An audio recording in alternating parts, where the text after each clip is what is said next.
Hey guys, how's it going today? It's warm in February. What?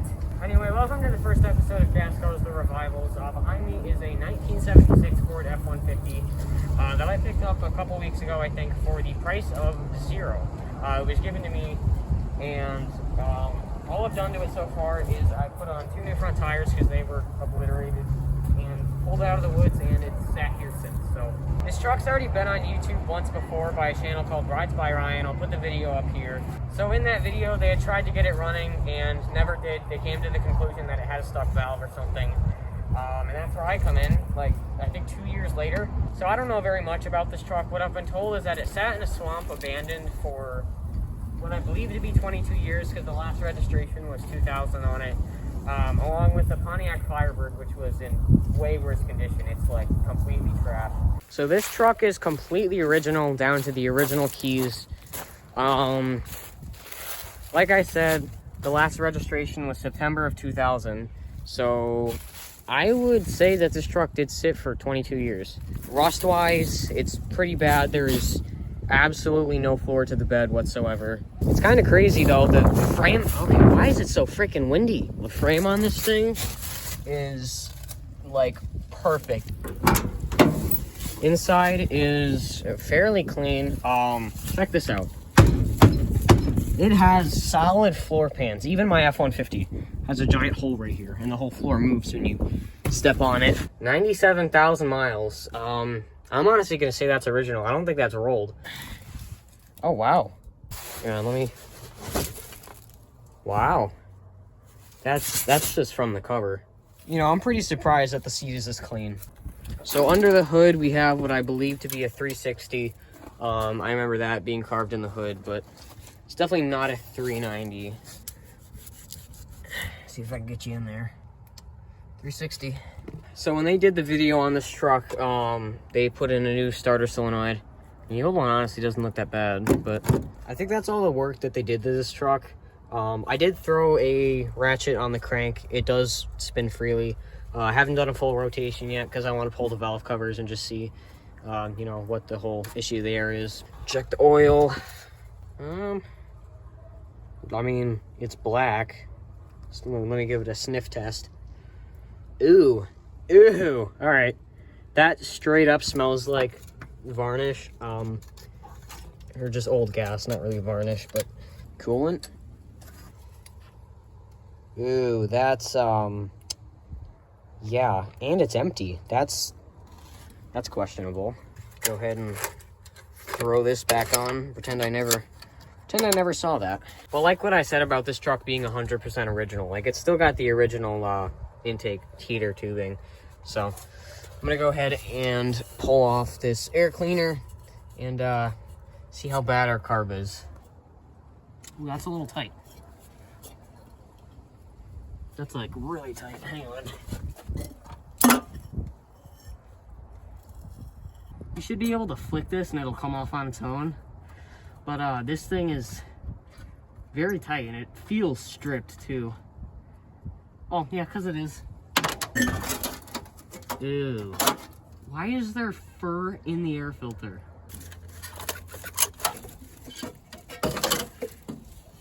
Alright, so we have the world's crustiest Ford 2-barrel. Accelerator pump is frozen solid.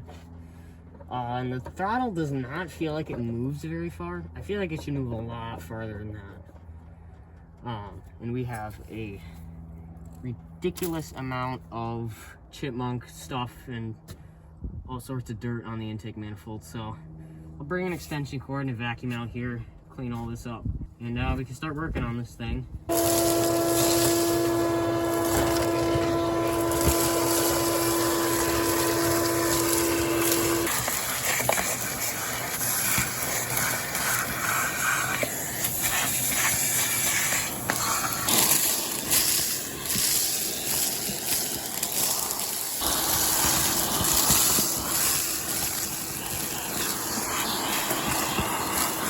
So it's half an hour later. I cleaned up the whole engine. I can actually see the intake manifold now.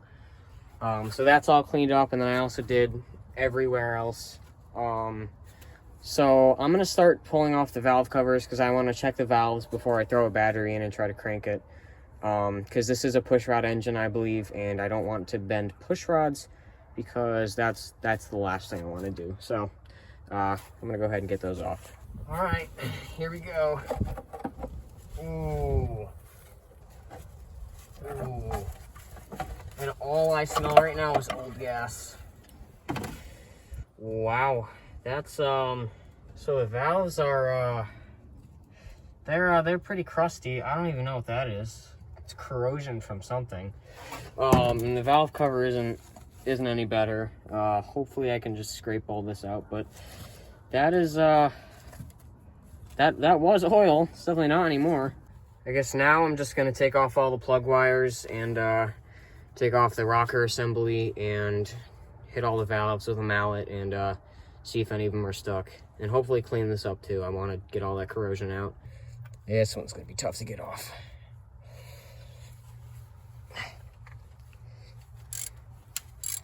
There it goes. All right. I know this is factory and it's also rusted to crap, but this has been driving me insane. All right. Pull this off. Oh boy, that is very, very, I don't even know what this is from. All of our push rods look to be pretty okay. Yeah, the push rods don't look that bad. I don't know. I'm probably shoving a bunch of crap down into the lifters. Oh my God. I'm gonna go get the vacuum and clean this out, but... All right, so I vacuumed all the valvetrain. That's all clean now, and I found 2 seized rockers on the assembly, so I have that soaked in PB right now. And I'm gonna take this mallet and see if we have any stuck valves. That one's good. Good. Good. Good. Good. Good. That might be hard to get to. Good. All of them on this side are good, which does make sense. I think the if there is a stuck valve, I think it was on the other side. So I still got to clean all the push rods, but here's the whole rocker assembly. See, these are all free. This one was stuck and it's still kind of tight, but that's fine. This one is just frozen completely, so I'm gonna work that one. I got all the push rods cleaned. I got all the rockers back on. And I think I'm gonna call it quits for the night, starting to cool down. I'll throw the valve cover back on and check back in the morning. So it's the next morning. You can see last night I cleaned all this up a little better now that it's light out. And I also just took off the other valve cover, and it's just as dirty and disgusting as the other one, but everything looks to be intact. So I'm gonna take it all apart, repeat the same process, and check back when I'm done. That one's good. Good. Good. Good, good, good. All of them are good. So I'm just gonna finish cleaning the rocker assembly and push rods, put that all back together. And I think next I wanna pull out the plugs and throw some PB in the cylinders and then spin it over.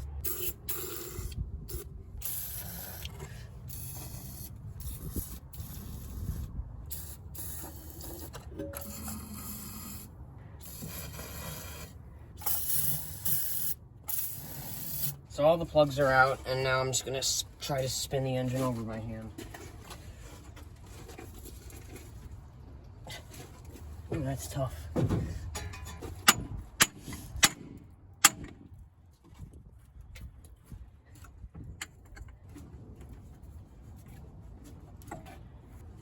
That's pretty damn tight.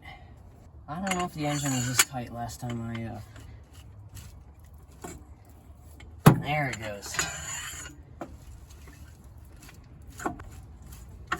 So I disconnected the fuel line and put it into there in case we suck up any garbage fuel from the tank.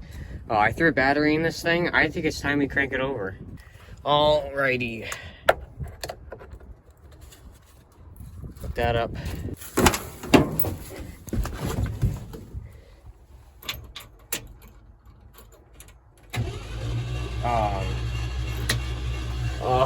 What?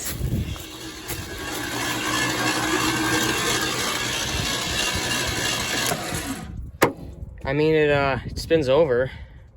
That's really weird. Okay, so that's radio. That's off. That's on, and then that's start. Guess I'm gonna throw the plugs back in it, throw some brake cleaner down the intake, and see if it lights off. And for the whole sticking thing, this right here goes to the key, and it was actually already disconnected. I plugged it back in, but I think I'm gonna put a wire here and a wire here and hook it up to a switch so I can manually do it from out here. All right, so I'm gonna test if this works. Nope.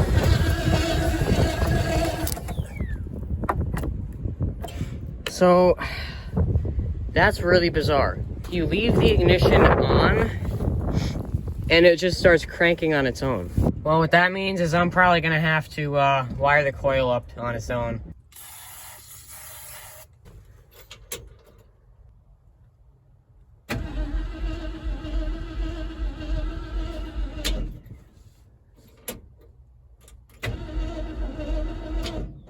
Hey, it works now.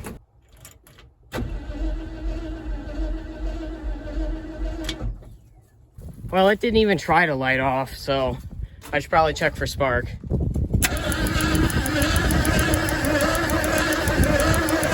All right.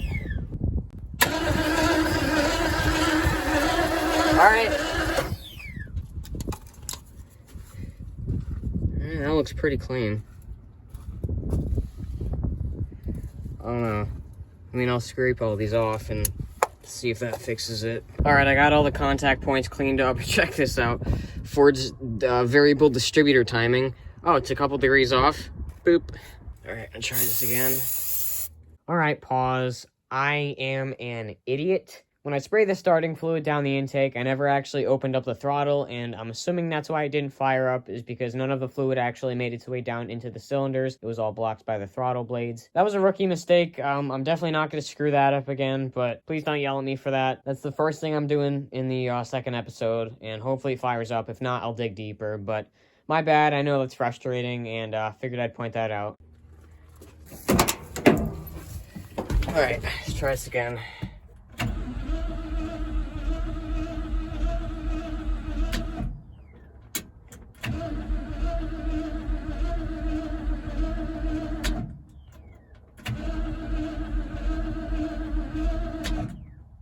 Nothing.